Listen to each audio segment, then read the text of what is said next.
The fifth case of the deadly coronavirus emerged today in Sydney. A young Chinese woman has tested positive for the disease, with calls for the federal government to take drastic measures to stop it entering the country.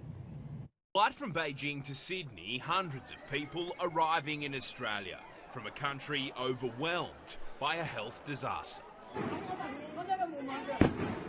Now confirmation, a fresh case of coronavirus in Australia, a young Chinese woman in Sydney whose preliminary tests have shown up as positive for the disease, leaving our country with 5 people who are known to be infected. But we're still understanding this virus fully.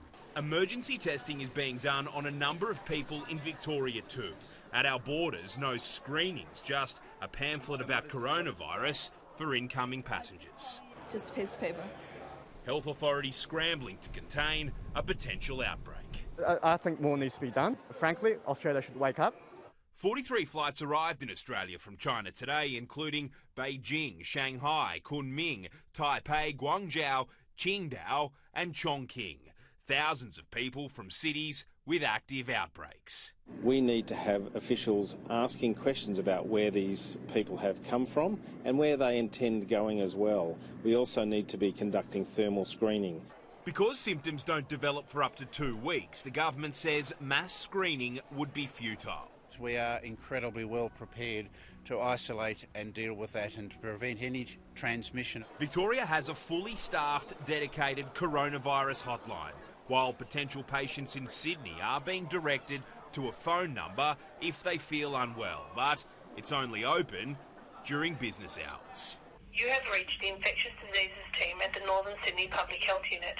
Our office is currently unattended. New South Wales Health insists there's always a public health official on call, but are now pointing concerned people to a different 24-hour health line. In China, the situation is dire.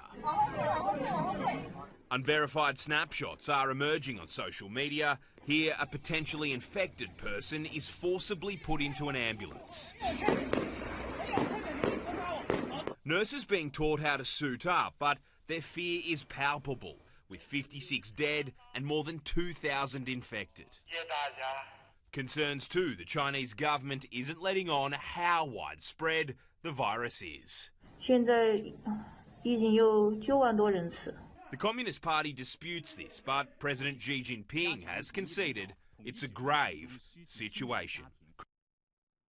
And in breaking news, 6 people have tested negative for the coronavirus in Queensland, meaning there are no confirmed cases across the state.